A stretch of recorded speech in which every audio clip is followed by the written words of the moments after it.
Shrimad home remedies में आपका स्वागत है।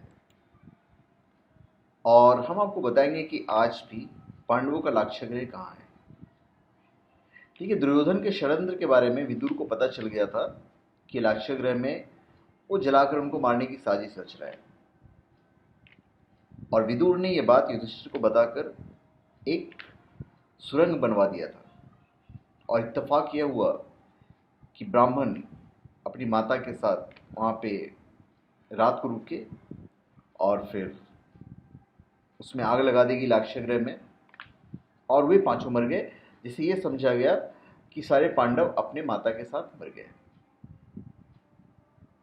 लाक्षागृह के भस्म होने का समाचार जब हस्तिनापुर पहुंचा तो पांडवों को मरा समझकर वहां की प्रजा अत्यंत दुखी हुई। दुर्योधन और धृतराष्ट्र सहित सभी कौरवों ने भी शोक मनाने का दिखावा किया और अंत में उन्होंने पुरोचन, भेलिनी और उसके बेटों को पांडवों का सब समझकर अंत्येष्टि करवा दी। लाक्षागृह की सुरंग से निकलकर पांडव जन हिंडरिनी नदी किनारे पहुंच गए, जहां पर विदुर द्वारा भेजी गई एक नौका में सवार होकर वे नदी के उस पार पहुंच गए। बरवाना हिंडनी, जो हिंडन है, और कृष्णा नदी के संगम पर बागपत जिले की सरदना तहसील में मेरठ, मतलब जो हस्तिनापुर था, मेरठ से लगभग 35 किलोमीटर की दूरी स्थित है। यह प्राचीन गांव वर्णावत या वर्णावर्त, जो उन 5 ग्रामों में से एक था जिनका मांग पांडव ने दुर्योधन से महाभारत युद्ध के पूर्व की थी। ये 5 गांव वर्तमान नाम के अनुसार थे: पानीपत, सोनीपत, बागपत, तिलपत और वरुपत। वरुपत मतलब वर्णावा। वर्णावा गांव में महाभारत काल का लाक्षागृह टिला है। यहीं पर एक सुरंग भी है। यहाँ की सुरंग हिंडनी नदी के किनारे पर खुलती है। टिले के पिलर तो कुछ असामाजिक तत्वों ने तोड़ दिए और उसे मजार बताते हैं। यहीं पर पांडव किला भी है, जिसमें अनेक प्रकार की मूर्तियां देखी जा सकती है। गांव के दक्षिण में लगभग 100 फुट ऊंचा और 30 एकड़ भूमि पर फैला हुआ टीला लाक्षागृह का अवशेष है। इस टीले के नीचे 2 सुरंगें स्थित है।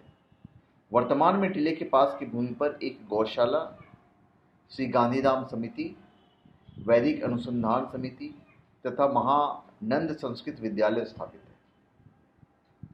देहरादून के लाखा मंडल में एक लाक्षागृह है। देहरादून से 125 किलोमीटर दूर यमुना किनारे मौजूद लाखा मंडल चक्राता से 33 किलोमीटर दूर है।